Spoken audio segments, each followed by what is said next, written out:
ሰላም ጤና ይስጥልኝ እንደምን አላችሁ ተማሪዎች? ይህ የአስረኛ ክፍል የአማርኛ ቋንቋ ትምህርት ነው። ትምህርቱን የማቀርብላችሁ ተስፋዬ ነኝ። ተማሪዎች እንደምን አላችሁ? ባለፈው ክፍለ ጊዜያችን እንግዲህ ይህ ማለት በመጀመሪያው ምዕራፍ ማለት ነው። የመጀመሪያው ድምፅ ወምስል ወይም የመጀመሪያው ቪዲዮአችን ማለት ነው። የተለያዩ ርዕሰ ጉዳዮችን አንስተናል ያለፈውን ክፍለ ጊዜ ለማስታወስ ማለት ነው። እንግዲህ ባለፈው ክፍለ ጊዜ የመጀመሪያው ሁለት ምንባቦችን አይተን ነበር ያቆምነው። የመጀመሪያው ማዳመጥ ሲሆን ሁለተኛው ደግሞ አንብቦ መረዳት ነው። ይህም ማለት ከሁለተኛው ምንባብ ጋር በተገናኘ የቃላትን ፍቺዎች እንድትጽፉ የቤት ስራ መስጠት ይታወቃል። እንደሰራችሁ እንደጠየቃችሁ አምናለሁኝ። ለማስታወስ ያክል ዋና ዋና ነጥቦችን በተለይ ደግሞ የሰዋሰው ክፍሉን ማለት ነው። የመጀመሪያው ውይይት ማለት ምንድን ነው የሚለውን ለማስታወስ፣ ውይይት እንግዲህ ሁለትና ከዛ በላይ የሆኑ ሰዎች ችግሮችን ለመፍታት በተለይ ደግሞ ተራን ጠብቆ በመናገር በመዘጋጀት ከዛም በኋላ የአቀራረብ ሂደቱን በመጠበቅ ገንቢ የሆነ ሀሳብ የሚለዋወጡበት ሂደት ውይይት እንደሆነ አይተናል። ቃላዊ ዘገባ ምንድን ነው? ሰው ያየውን የሰማውን በራሱ አገላለጥ ዘዴ ወይም ዘይቤ ለሌሎች መልእክት የማሳለፍ ሂደት እንደሆነ አይተናል።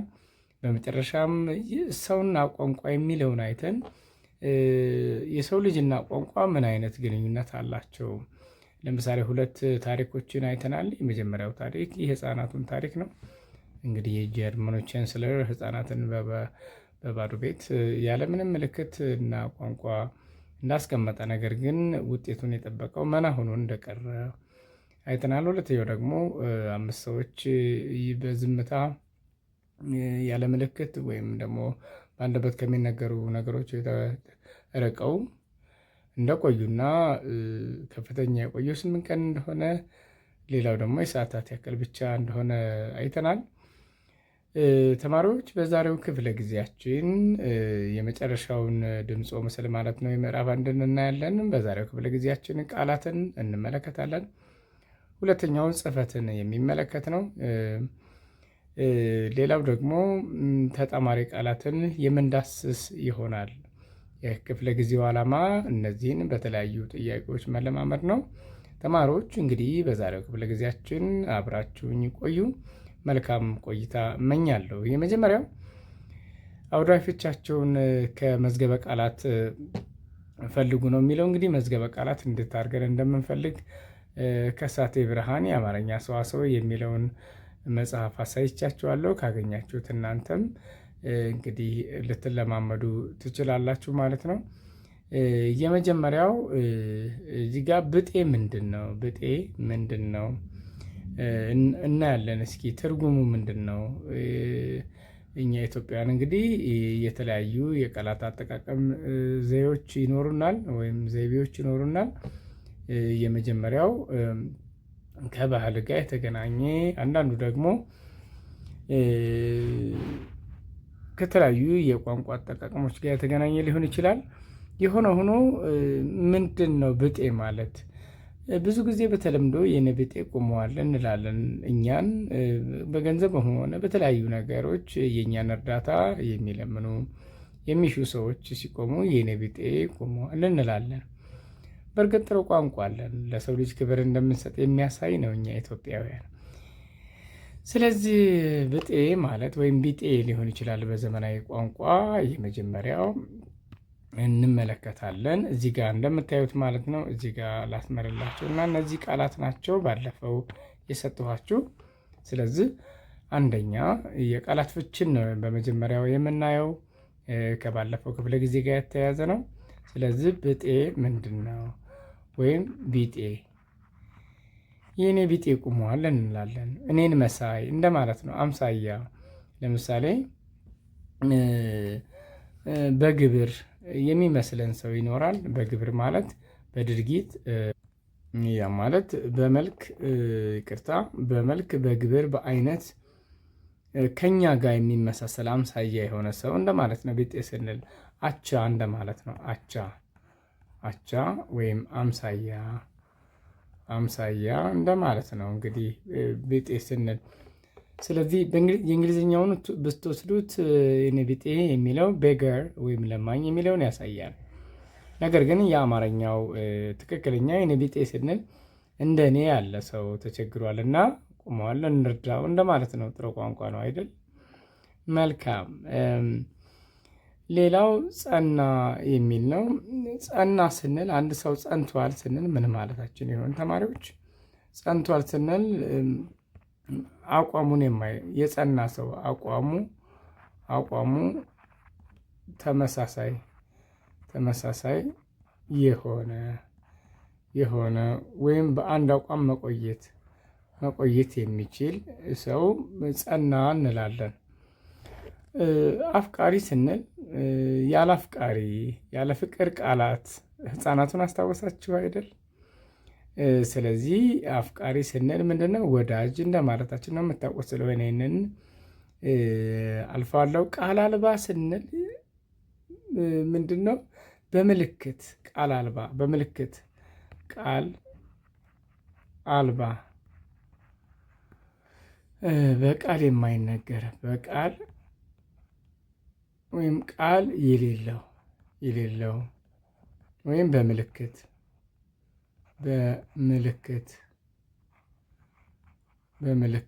የሆነ ነገር ምን ተብሎ ይጠራል ማለት ነው? ወይም ድምፅ የሌለው እንደማለት ነው። ድምፅ የሌለው እንደማለት ነው። የሌለው ምን ተብሎ ይጠራል? ቃል አልባ ተብሎ ይጠራል። ጠረን ምንድነው? ለምሳሌ የእናት ጠረን ያለ እናት ጠረን ሊሆን ይችላል ህፃናት ለምሳሌ። ስለዚህ ጠረን ስንል ምን ማለታችን ነው? ሽታ፣ ወዝ እንደማለታችን ነው። እሽሩሩ ስንል እንግዲህ የምታውቁት ነው አይደለ? እኛ ኢትዮጵያውያን እሽሩሩ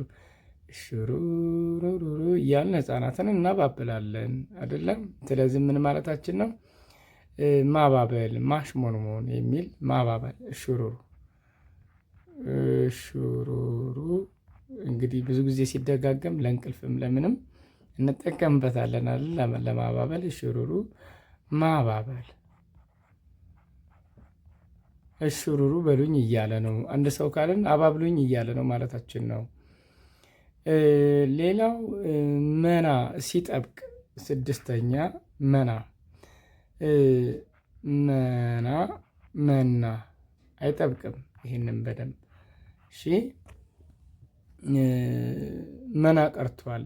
መና ካልን የሚበላውን ነው። መና ህብስት ወይም መና እንላለን አይደለ? ስለዚህ መና ማለት እንግዲህ ምግብ እንደማለት ነው። መና ስንል ኦኬ። እነዚህ ነገሮች ማስተዋል ያስፈልጋል። ከንቱ የሆነ ብላሽ የሆነ ነገር ከንቱ ብላሽ የሆነ ነገር ነው። ይሄኛውን ልጻፍላችሁ። መና አይጠብቅም። ይሄ ትርጉም ያለው አይጠብቅም። ኦኬ፣ ይህንን በደንብ ይዩት። ይሄ ትርጉም የተሰጠው ሳይጠብቅ ነው። መና ቀርቷል፣ ከንቱ ሆኗል፣ ዋጋ ቢስ ሆኗል። ከንቱ ወይም ብላሽ የሆነ ዋጋ አልባ እንደማለት ነው። መስበክ እንግዲህ ማስረዳት፣ ማሳመን። መስበክ እዚህ ጋር መስበክ ሰባተኛ መስበክ ማስተማር ሊሆን ይችላል። ማስረዳት ግን ከማስረዳት ባሻገር ነው አይደለም የሆነ ይሄ ማሳመን ነው። ብዙ ጊዜ ማሳመን ይህ ትርጉም ይኖራል።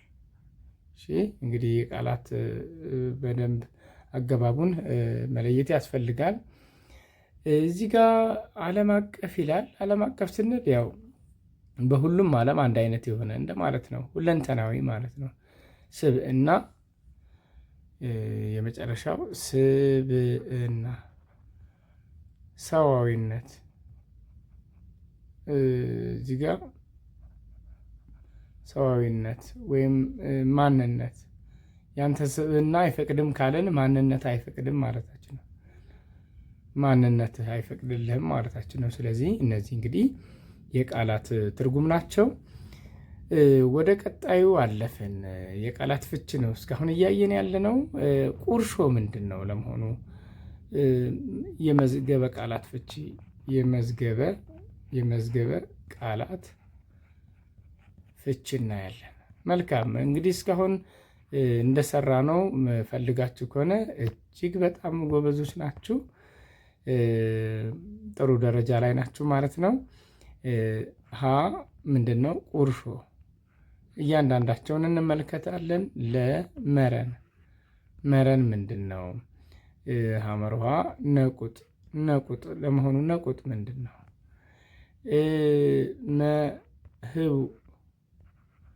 ህቡ ምን ማለት ነው?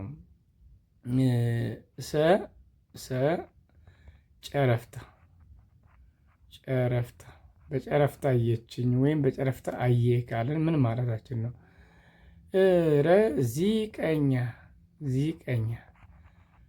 ዚቀኛ ምን ማለታችን ነው? ዚቅ ሁለት ትርጉም አለው እንግዲህ ዚቅ የሚለው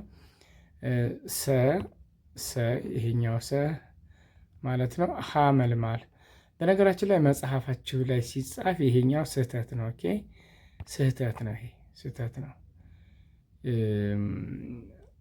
በትክክለኛው ሲጻፍ ላስተካክልላችሁና ሐመልማል ይሄኛው ኤክስ ነው። ኦኬ ሐመልማል እንደዚህ ነው።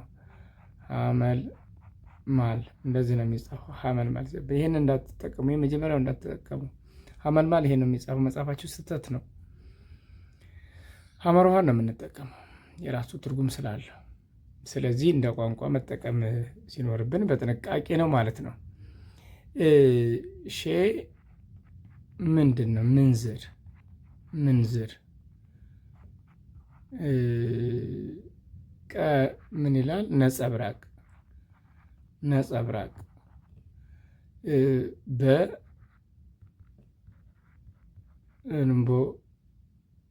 እንቦቀቅላ። መልካም አሁን ፍቺዎቹን እናያለን። ስለዚህ ቁርሾ ምንድን ነው የሚለውን ስናይ እንግዲህ ቁርሾ ይዞብኝ ነበር እንላለን። ስለዚህ ቁርሾ ማለት ቂም በቀል እንደማለት ነው። ቂም እንደማለት ነው። ቁርሾ ማለት ቂም እንደማለት ነው። እከሌ መረን ነው ካለን እንግዲህ ያለ ተግሳጽ ያደገ ያለ ተግሳጽ ያደገ ወይም ልቅ የሆነ ሰው ምን እንላለን? ስድ ባለጌ የመሳሰሉት ትርጉም ይኖረዋል። ምን እከሌ እኮ መረን ነው ከተባለ መረን የለቀቀ ነው እንላለን አይደለ? ስለዚህ ያለ ተግሳጽ ያደገ ወይም ስድ ወይም ባለጌ ልቅ የሆነ ስነ ስርዓት የሌለው እንደማለት ነው። እንግዲህ ያው የቃላት ፍቺ ስለሆነ ነው እነዚህን ጠቀምኩኝ ያለሁት። አንድ ነጥብ ምልክት ነቁጥ ማለት መለያ ነው። መለያ ወይም አንድ ነጥብ ምን ተብላት? አንድ ነጥብ እቺ ነቁጥ ነው የምትባለው። በነገራችን ላይ ምልክትም ለማለት መለያም ይሆናል። ምልክት ይሆናል። ስለዚህ ምን ተብሎ ይጠራል? ነቁጥኛው ህቡ በሚስጥር ስውር በሚስጥር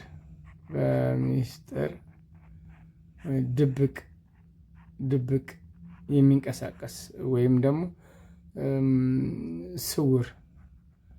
ስውር በህቡ የሚንቀሳቀሱ አባላት ተይዘዋል ብንል በሚስጥር በድብቅ በስውር የሚንቀሳቀሱ ማለታችን ነው። ስለዚህ ህቡ ማለት ምንድን ነው? ስውር ማለት ነው። ጨረፍታ በጨረፍታ እያየሁት ነበር ካልን በጨረፍታ አይቻት አለፍኩ፣ በጨረፍታ አይቼው አለፍኩ፣ ወይም በጨረፍታ እያየኝ ነበር ወይም እያየች ነበር ካል በከፊል ሙሉ በሙሉ አይደለም፣ በከፊል ማየት በከፊል ካለን በኋላ እንግዲህ ቀጣይ ያለው ድርጊት ይገለጻል በዛ ማለት ነው። ለምሳሌ በጨረፍታ አየ፣ በከፊል አየ። እንግዲህ ዚቀኛ በእርግጥ ተረበኛ እንደማለት ነው። ደግሞ ዚቀኛ እንግዲህ በክፉም ይሁን በመልካም ያልተለመደ ነገር የሚሰራ እንደማለት ነው። የሚያስደንቅ ነገር የሚሰራ የሚያስደንቅ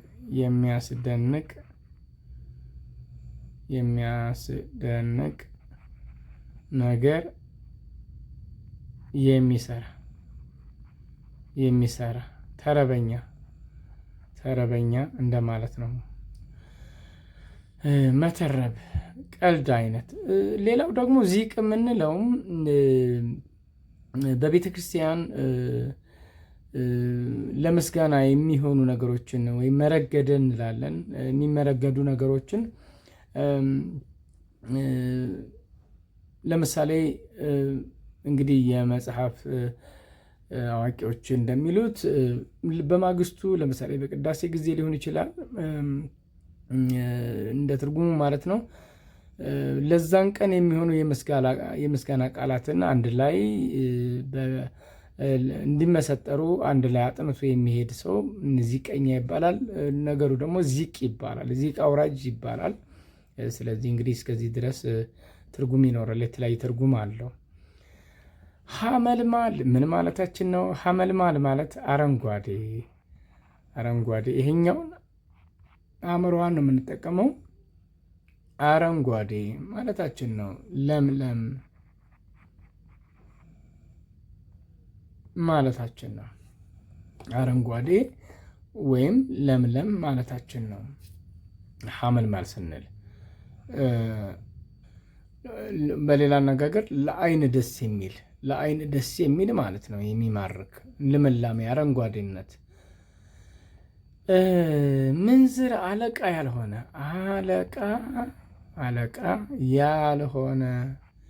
ያልሆነ ወይም የበታች የሚለው እንግዲህ ትንሽ ከበድ የሚል ትርጉም ነው አይደል? የበታች ስንል ይሄ አንዱ ሰው ከሌላው የበታች ሆኖ ሳይሆን እርከኑን እንደማለት ነው፣ ስልጣኑን እንደማለት ነው። የበታች ስንል አለቃ ያልሆነ ሰው ምንዝር። ሌላ ደግሞ የምንዝር ጌጥ። ምንዝር ስንል ምን ይሆናል? የተለያየ ትርጉም አለው። እንግዲህ ከትውልድ ትውልድ ሲወርድ የመጣ ማለት ነው ምንዝር ማለት። ሌላው ምንዝር ማለት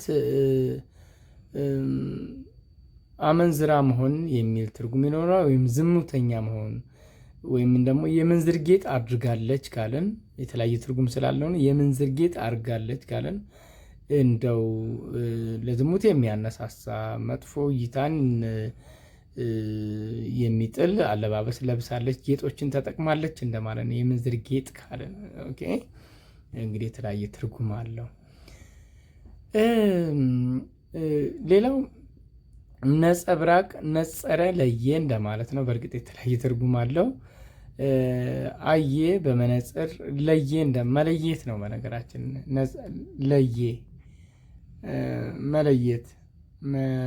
መለየት ዋና ትርጉሙ ሆኖ ግን ደግሞ ብልጭልጭታ እንደማለት ነው። ብልጭልጭታም የሚል ትርጉም ይኖረዋል። እንደየአገባቡ ብልጭልጭታ አንድን ሁኔታ ወይም አስተሳሰብ የሚመለከት አንድን አስተሳሰብ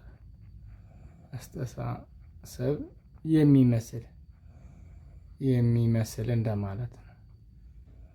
የሚመስል ሰውየው ቆጣ ብሎ የተናገረው የመከፋቱ ነጸብራቅ ነው፣ ያመለካከቱ ነው። ምክንያቱም የብስጭት ስለሆነ እንደዚህ አይነት እንላለን። እንቦቃቅላ ማለት ምን ማለታችን ነው? ለጋ ወይም ያልጠና ልጅ ይቅርታ፣ እዚች ጋ ያልጠና ልጅ ማለት ነው። ልጅ እንቦቃቅላ ተብሎ ይጠራል ማለት ነው። እንግዲህ ቃላትን በሚገባ እነዚህን አይተናል። አንዱ ርዕሳችን ነው ዛሬ የነበረው። ወደ ቀጣዩ ርዕሰ ጉዳይ አለፍን። ጽህፈት እንግዲህ እዚህ ጋ እንደምትመለከቱት ክፍል 4 ማለት ነው። የመጽሐፋችሁ ላይ እንደምታዩት ላጥፋውና ወደ ቀጣዩ ገጽ እንሄዳለን። ጽህፈት ይሄኛው ሀ ነው። ጽህፈት ይሄንን ርዕስ እናያለን። ቋንቋና ሰው ከሚለው ጽሑፍ የተረዳችሁትን በአንድ አንቀጽ አሳጥራችሁ ጻፉ። በምትጽፉበት ጊዜ አያያዥ ቃላትን፣ ስርዓተ ነጥብን እንዲሁም የሀሳብ ፍሰቱ ቅደም ተከተል የጠበቀ መሆን መቻል እንዳለበት አትዘንጉ ይላል። የሚከተሉት አረፍተ ነገሮች የአንቀጽ ባህሪያትን የጠበቁ ናቸው፣ ነገር ግን ቅደም ተከተላቸውን ጠብቀው አልተቀመጡም ይላል። እነዚህም በቅደም ተከተል እናስቀምጣለን። ግን ይህን ከማለታችን በፊት እንግዲህ እዚህ ጋ ዝብርቅርቅ ያሉ ናቸው። በቅደም ተከተል ልናስቀምጣቸው እንችላለን። ግን አንቀጽ ምን ማለት ነው ባጭሩ እናያለን። እንግዲህ አንቀጽ 9ኛ ክፍል አይታችሁታል። የአንቀጽ አቀማመጦች ይኖራሉ። ባጭሩ አንቀጽ ምን ነገሮችን ማሟላት አለበት፣ አንቀጽ ምንድን ነው የሚለውን ባጭሩ እንመለከታለን። ስለዚህ አንቀጽ ምንድን ነው ለሚለው እንግዲህ አንቀጽ የአረፍተ ነገር ስብስብ ነው። አንቀጽ ባጭሩ እንግዲህ አንቀጽን ለመግለጽ መሪ አረፍተ ነገር የምንለው አለ፣ ወይም ታፒክ ሴንተንስ የምንለው በእንግሊዝኛው ማለት ነው። እሱንም በመጀመሪያ፣ በመካከል፣ በመጨረሻ ወይም በመጀመሪያና በመጨረሻ ይገኛል። አንቀጽ መሪ አረፍተ ነገሩ በአንቀጽ ውስጥ ይህንን 9ኛ ክፍል የምታስታውሱት ነው። ነገር ግን 3 ባህሪያት አሉት በዋናነት እንግዲህ የአንቀጽ ውህደት ነው። ባህሪያት የአንቀጽ ባህሪያት ምን ናቸው? የአንቀጽ ባህሪያት አንደኛ ውህደት ሊኖር ይገባል። ይሄ ማለት ውህደት ምንድን ነው? እንግዲህ በአንድ አንቀጽ ውስጥ የሚገኙ አረፍተ ነገሮች ጥብቅ ግንኙነትና ትስስር አረፍተ ነገሮች ጥብቅ ትስስር ሊኖራቸው ይገባል። ይገባል። ይህን ለምን ለመጠቀም እንግዲህ አያያዥ ቃላቶችን በመጠቀም ቁልፍ ቃላትን መድገም፣ አቻዊነት ያላቸው አረፍተ ነገሮችን መጻፍ፣ አቻ አረፍተ ነገሮችን መጻፍ ሊሆን ይችላል፣ ወይም የትኩረት አቅጣጫ የሆኑትን ማለት ነው። የአንቀጽ ውህደት እንዲጠበቅ የመሸጋገሪያ ሀረጎች መጠቀም። መሸጋገሪያ ሀረግ ውህደት ተዋህደዋል፣ ሀሳቦች ውስጥ በራሳቸው የተዋህዱ ይሆናሉ ማለት ነው። መሸጋገሪያ ሀረግ መጠቀም አንዱ ከአንዱ እንደደግፈው ማሳያ ስለሆነ ወይም ሁለተኛ የምናየው ማለት ነው። የሁለተኛው አንድነት ነው። እንግዲህ አንቀጽ ስለ አንድ ነገር ነው የሚያወራው አይደለ? አንድነት ይህንን በደንብ አስተውሉት። በአንቀጽ የሚተላለፈው ሀሳብ ጎልቶ የሚታየው እንግዲህ የሀሳብ ጉልህ የሚገኝባቸው ብዙ ሊሆኑ ይችላሉ። እንደ አስፈላጊነት አጽንኦት አንድ ሀሳብ ላይ ነው። አንቀጽ አንድ ሀሳብ ላይ አንቀጽ አንድነት ነው ስንል አንድ ሀሳብ ነው የሚያወራው። ስለዚህ ስለ አንድ አብይ ሀሳብ ብቻ የሚያትቱ መሆን ይኖርባቸዋል። አንቀጹ አንድ ኃይለ ቃልና ሌሎች ዝርዝር አረፍተ ነገሮች ሊኖሩ ይችላሉ። ስለዚህ አንድ ሀሳብ ነው የሚገልጸው። አንድ ኃይለ ቃል ሊኖር ይገባል ማለት ነው። አንድ ኃይለ ቃል ላይ አንድነት አለ ብለናል። ሐመር ውሃ ይህንን ደግሞ ምን ብለን እንጠራዋለን? አጽንኦት አጽንኦት አጽንኦት አጽንኦት ማለት ምንድን ነው? የሚተላለፈው ሀሳብ ጉልህነት የሚገኝባቸው ስልቶች አሉ። እንደ አስፈላጊነቱ አጽንኦት የሚሰጠው ከስሩም በማስመር አጽንኦት የምናረግበት ሀሳብ ጎላ ብሎ ወይም ደግሞ በማስመር ሊሆን ይችላል መግለጽ። እነዚህ ነገሮች ሲኖሩት የአንቀጽ ባህሪያት ናቸው። 3 ነገሮች፣ አንደኛው ውህደት ነው፣ ሁለተኛው አንድነት ነው፣ ስለ አንድ ነገር ነው የሚያወራው አንቀጽ። ሶስተኛው ደግሞ አጽንኦት የምናደርግበትን ነገር በመደጋገም ልናሳይ እንችላለን። ሌላው ደግሞ በቀጥታ ምን አድርገን ልንገልጽ እንችላለን? በማስመር ወይም ጎላ አድርገን በመጻፍ። አንዳንድ ጽሁፎችን አይታችኋል። ዜናዎችን በካፒታል ተጽፈው ሊሆን ይችላል፣ ወይም ደግሞ ጎላ ተደርገው ጽሁፉ ስታይሉ አንድ አይነት ሆኖ ግን ከፍ ብለው ሊጻፉ ይችላሉ። ኢታሊክስ ሊሆኑ ይችላሉ። በእንዲህ አይነት መንገድ ልንገልጽ እንችላለን። ጠቆር ብለው ሊጻፉ ይችላሉ ማለት ነው። እንግዲህ ይህንን ካየን በቀጥታ ወደ ጥያቄዎቹ እንሄዳለን። የሚከተሉት አረፍተ ነገሮች የአንቀጽ ባህሪያትን የጠበቁ ናቸው፣ ነገር ግን ቅደም ተከተላቸውን ጠብቀው አልተቀመጡም። ስለሆነም ቅደም ተከተላቸውን ጠብቃቸው አንቀጽ ጻፉ ይላል። ንጉሥ እንኳ ቢመጣ ከምግብ ላይ አንነሳም፣ እህሉን በአክብሮትና በጸጥታ እንበላዋለን ሲሉ አባቶች ይመክራሉ። ገበታ ክቡር ነው። ምግብ እየበላን እያለን ማንም ሰው ቢመጣ እንዲህ እያለ ስለምንድን ነው የሚያወራው? በመጀመሪያ ርዕስ ሊሆን የሚችል መምረጥ አለብን። ርዕስ ሊሆን የሚችል ገበታ ክቡር ነው ይላል። ምግብ እየተባለ እንዲህ የመጀመሪያው ምንድነው? ገበታ። ስለዚህ ስለ አንድ ነገር ነው የሚያወራው። ሁሉም ንጉሥ እንኳ ቢመጣ እንትን አንልም፣ ማንም ቢመጣ አንነሳም፣ ነገር ግን እንዲበላ እንጋብዘዋለን። እንዲህ አይነት ገለጸዋል። ስለዚህ የመጀመሪያው ገበታ ምንድነው? ገበታ ክቡር ነው። ይሄ ነው ሊገለጽ የተፈለገው ነገር። ሌሎቹ ክቡርነቱን የሚገልጹ ናቸው። ስለዚህ አንደኛ የሚሆነው ይሄ ነው ማለት ነው። ቀጥሎ ገበታ ክቡር ነው።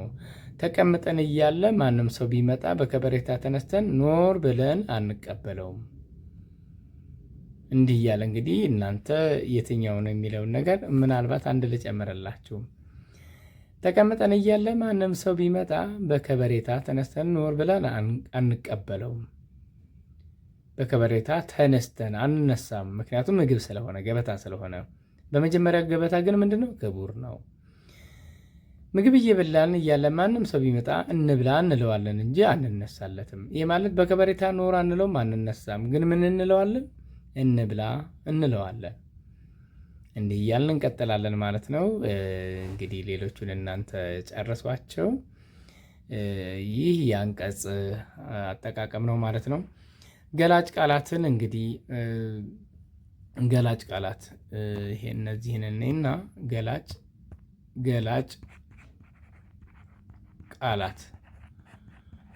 ቃላት የምንላቸው እንግዲህ የአንድ ነገር ቀለም፣ አይነት፣ አጠቃላይ ሁኔታ የሚገልጽ ነው። ገላጭ ቃላትን እና ምሳሌ አነጋገሮችን በመጠቀም የመጣችሁበትን ሰፈሬ በሚል ለምሳሌ ገላጭ ቃላት ቀይ እስክሪብቶ ብትሉ ቀይ ይቅርታ፣ እዚህ ጋ ቀይ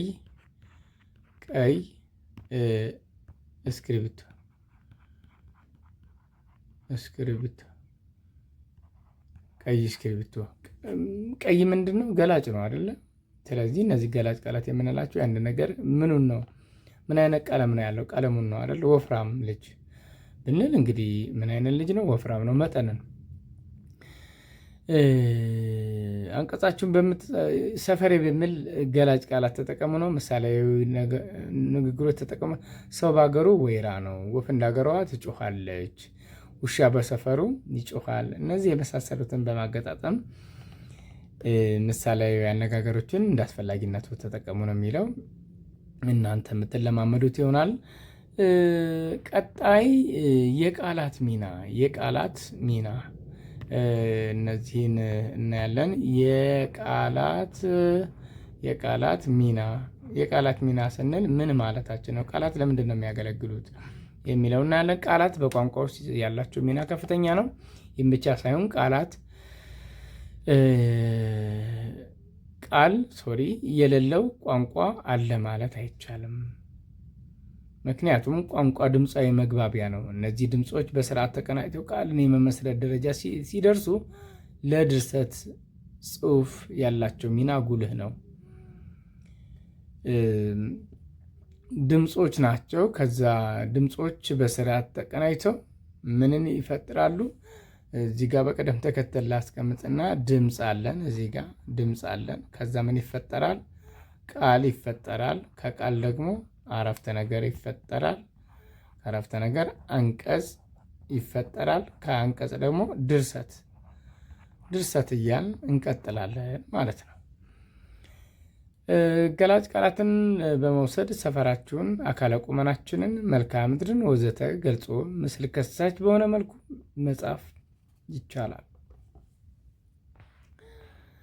በሚከተለው አጭር ጽሑፍ ውስጥ ሀሳብን የበለጠ ሊገልጹ የሚችሉ ቃላት ተካተዋል። በመሆኑም ገላጭ ቃላት የምትሏቸውን ለይታችሁ ጻፉ። ዶክተር ደስታ ይባላል። ቀጥ ብሎ የተሰደረ አፍንጫ። ምን አይነት አፍንጫ ነው ያለው? እዚህ ጋር ተመልከቱ። እዚህ ጋር ይሄን ልጻፍላችሁ። አፍንጫው ምን አይነት ነው? አፍንጫ ቀጥ ብሎ የተሰደረ። ጎላ አይኑ አይን ለምሳሌ በምን ይሄኛው አይን ነው የሚጠቀመው። አይን ጎላ ያሉ ናቸው። ጎላ ያሉ ናቸው። ፊቱ ምን አይነት ነው? ፊት ቀይ ዳማ። ያችሁት ገላጭ ቃላት ናቸው እነዚህ። ተክለ ሰውነት ረዘም ያለ ሰውነት።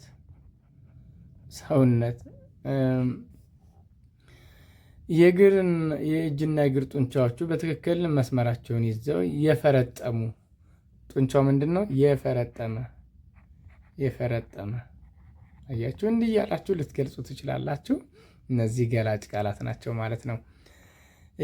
በቀጥታ ጥምር ቃላትን እናያለን። ጥምር ቃላትን እንግዲህ እዚህ ጋር እያየሁኝ ነው። ሌላው ጥምር ቃላት እዚህ ጋር ልጻፍላችሁና እንግዲህ ገላጭ ቃላትን በመጠቀም ጓደኛችሁን፣ እናንተን፣ ሰፈራችሁን መግለጽ ይቻላል። ወይም ዴስክሪፕቲቭ ወርድስ የምንለው እንግሊዝኛው የምታውቁት ነው፣ ተምራችሁታል። በተለይም ደግሞ 10ኛ ክፍል ላይ በደንብ አይታችሁታል። እንግዲህ አንዳንድ ቋንቋዎች ይወራረሳሉ፣ ተመሳሳይ ነው ሀሳባቸው። ስለዚህ በዚህ መንገድ ታዩታላችሁ። ስለዚህ በቀጥታ ወደ ጥምር ቃላት እንለፍ። መልካም። ጥምር ቃል ማለት ምን ማለት ነው የሚለውን እናያለን። እንግዲህ ጥምር ቃላት ሁለት ሊጣመሩ የሚችሉ የተለያዩ ቃላት ናቸው። እነዚህ ቃላት በተናጠል የተለያየ ፍች አላቸው። ጥምር ቃላት ስንል እንግዲህ ሁለት የተለያዩ ቃላት አንድ ላይ በመሆን የሚሰጡት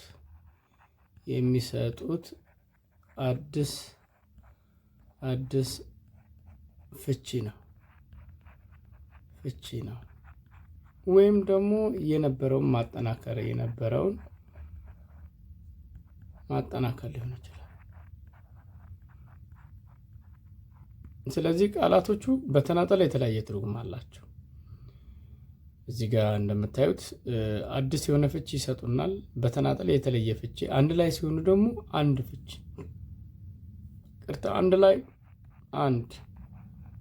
አንድ ላይ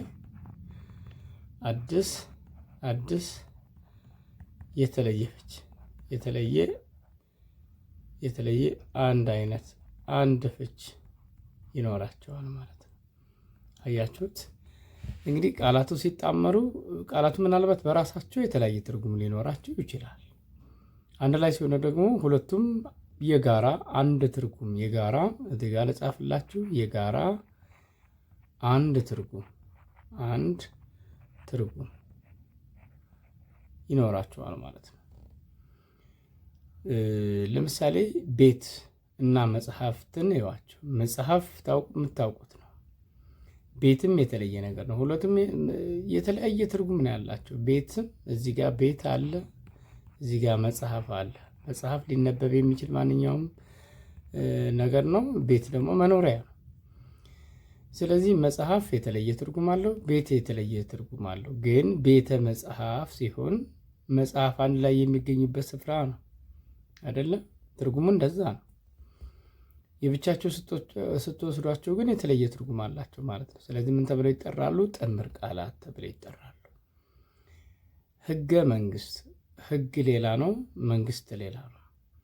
ህገ መንግስት ስንል መንግስትና ህዝብ የተስማሙበት አንድ ላይ የተጠረዘ መግባቢያ የሆነ መጽሐፍ ወይም ሰነድ እንደማለት ነው። ስለዚህ ህገ መንግስት እንለዋለን።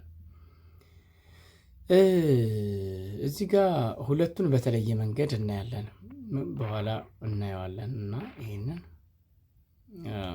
እዚህ ጋር ሃይላይት ላድርግላችሁና ጥምር ቃላት አንዳንድ ጊዜ በንዑስ ጭረት ወይም ንዑስ ሰረዝ፣ አንዳንድ ጊዜ ደግሞ ለምሳሌ ህገ እንደዚህ ነው አይደለም እንጽፈው። እችኛዋ ልጻፍላችሁና ህገ መንግስት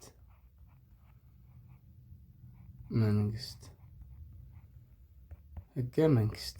ይሄኛውን እቺ ጭረት ነች። ጭረት ወይም ደግሞ ንዑስ ሰረዝ እንለዋለን።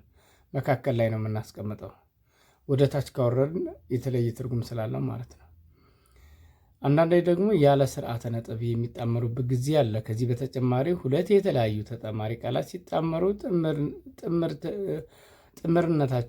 ጥምርነታቸውን ረስተው አንድ ቃል የሚመስሉበት አጋጣሚ አለ።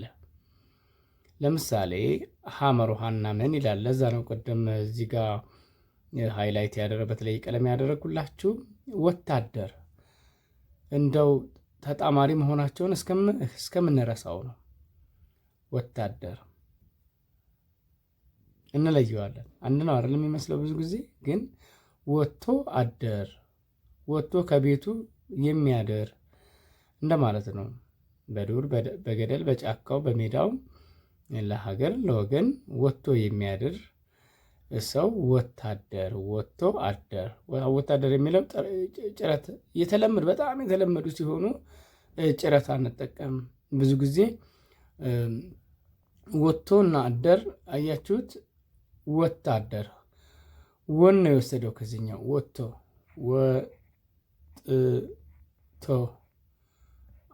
አደር አያችሁት። እዚህ ጋር ወጥቶ አደር ነው አይደለ? ስለዚህ ይችን ወሰደ እዚህ ጋር በደንብ የቃላቱን እንግዲህ አቀማመጥ ወጥቶ አደር ነው።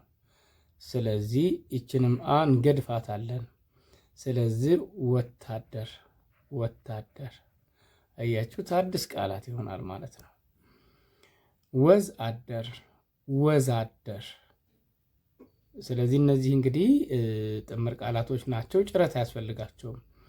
ጥምር ቃላት አንዳንድ ጊዜ በንዑስ አንዳንድ ጊዜ ደግሞ አንድ መሆናቸውን እንለያለን። ስለዚህ ሐመር ውሃና ምሳሌ ናቸው ያለ ጭረት የሚጣመሩ ማለት ነው።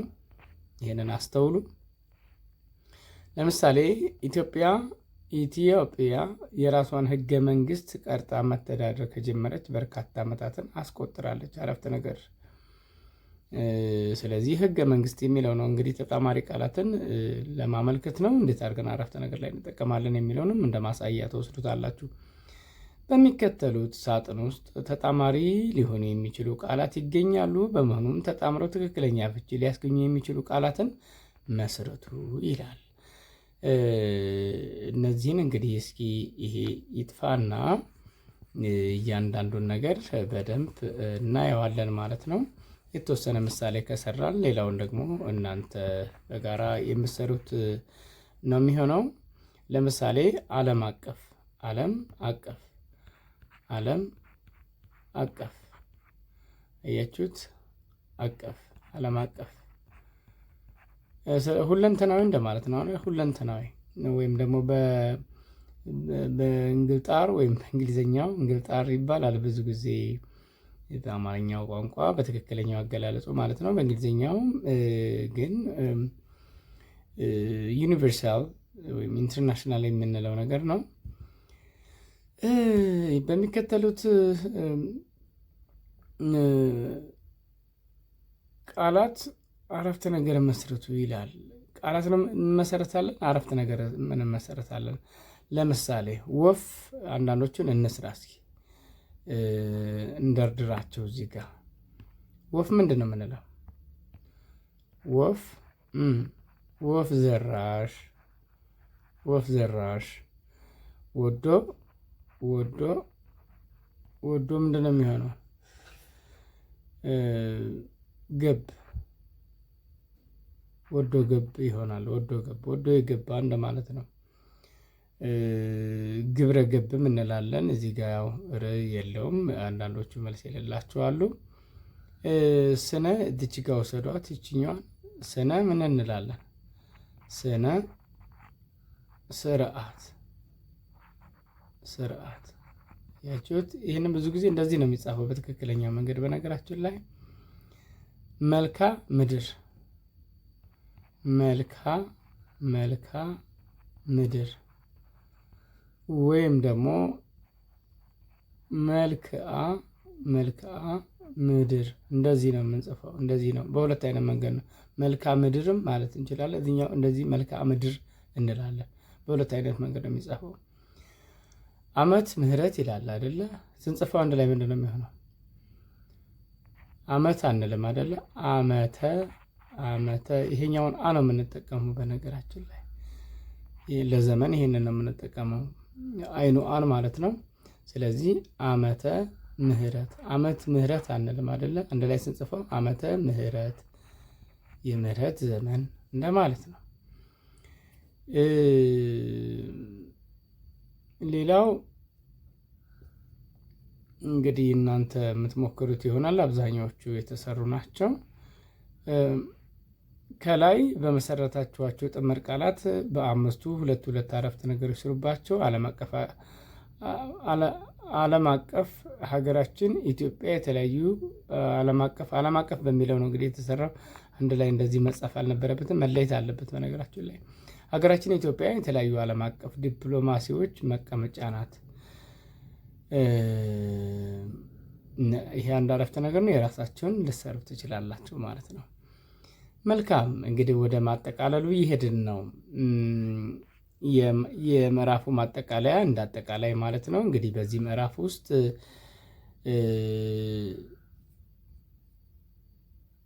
የሰው ልጅ ያለ መግባቢያና ቋንቋ የመኖር ህልውና አደጋ ውስጥ እንደሚገባ አይተናል። የሰው ልጅ ስሜቱን፣ ሀዘኑን፣ ደስታውን ለመግለጽ፣ አስተሳሰቡን ለመግለጽ፣ ለመናገር፣ ለመከራከር ምን ያስፈልገዋል? ቋንቋ እንደሚያስፈልገው በመጀመሪያው ድምፀ መሰል አይተናል።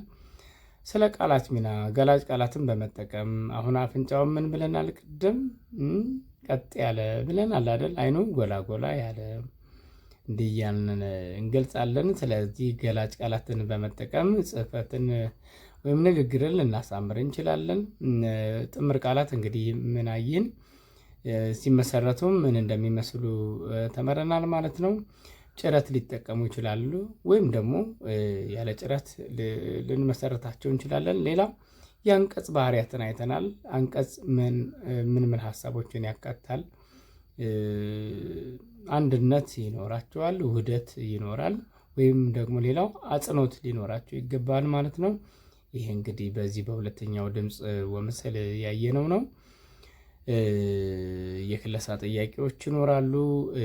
እነዚህን እናንተ እንግዲህ ልትሰሯቸው ትችላላችሁ።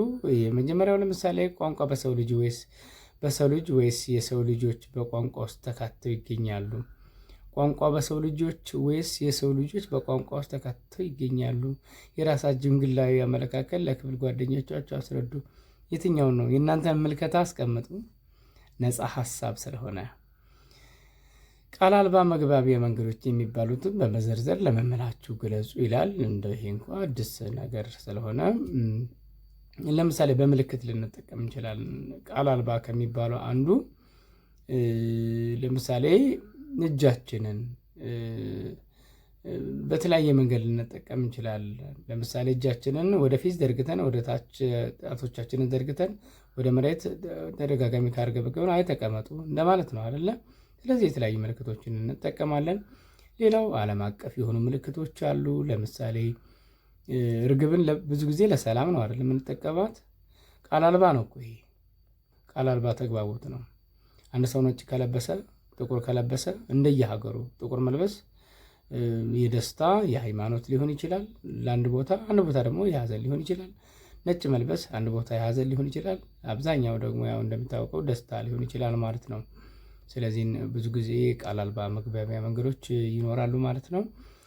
ከሚከተሉት ሁለት የድርሰት መጻፊያ ርዕሶች አንዱን በመምረጥ ገላጭ ቃላትን በመጠቀም ባለ ሁለት አንቀጽ ድርሰት ጻፉ ይላል። እንግዲህ የራሳችሁን እስኪ ድርሰት ጻፉ። ድርሰት ነው የሚለው ድርሰት። አንቀጽ ትጽፋላችሁ። አንቀጽ አንድ ሀሳብ ስለ መልካም ባህሪ ሊሆን ይችላል። ሁለተኛው ደግሞ ስለ አመለካከት ሊሆን ይችላል። አንዱ ድርሰታችሁ ስለሆነ ሰው የኔዋ ሞናሊዛ፣ ለምለሚቷ ሀገሬ በሚል የራሳችሁን እስኪ ተለማመዱ። በነገራችን ላይ ውድ ተማሪዎች ብዙ ጊዜ በግላችን የምንሰራቸው ከዚህ ባሻገር ለመዝናናት የምንጽፋቸው ነገሮች ምናልባት የወደፊት መሰረት ይሆናሉ። ማንበብ ላይ እንዴት ናችሁ? ስለዚህ ይህንን እስኪ በራሳችሁ አንዳንድ ገጽ ጽፋችሁ ተለማመዱ። በሚከተሉት ጥምር ቃላት ፍቻቸውን የሚገልጽ አረፍተ ነገር መስርቱ ይላል። ይህን ልትመሰርቱ ትችላላችሁ። ስለዚህ ተማሪዎች እንግዲህ ይህንን ማጠቃለያ ካየን የዛሬው ክፍለ ጊዜያችን በዚህ የሚያበቃ ይሆናል። ተማሪዎች በሚቀጥለው ክፍለ ጊዜ እስከምንገናኝ ወይም ደግሞ በሁለተኛው ምዕራፍ በመጀመሪያው ድምፅ ምስል እስከምንገናኝ ሰላም ቆዩ።